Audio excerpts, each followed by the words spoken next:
আমি বেগুন। আমি শরীরের কোলেস্টেরল কমাতে সাহায্য করি। হৃৎপিণ্ড ভালো রাখতে সাহায্য করি। আমার মধ্যে অ্যান্টিঅক্সিডেন্ট আছে। আমি রোগ প্রতিরোধ ক্ষমতা বাড়াই।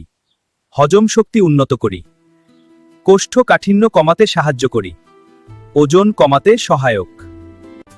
কম ক্যালোরির খাবার আমি ডায়াবেটিস নিয়ন্ত্রণে সাহায্য করি। রক্তচাপ নিয়ন্ত্রণে সহায়তা করি। ত্বক ভালো রাখতে সাহায্য করি। চুলের স্বাস্থ্যে উপকারী। শরীরের বিষাক্ত পদার্থ দূর করতে সাহায্য করি। মস্তিষ্কের কার্যক্ষমতা উন্নত করতে সহায়ক। হাড় মজবুত রাখতে সাহায্য করি।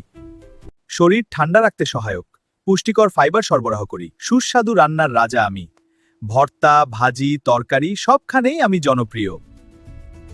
আমার ভিডিও ভালো লাগলে এবং এরকম আরও স্বাস্থ্য টিপস পেতে চাইলে আই মহল চ্যানেলকে সাবস্ক্রাইব করুন। ধন্যবাদ।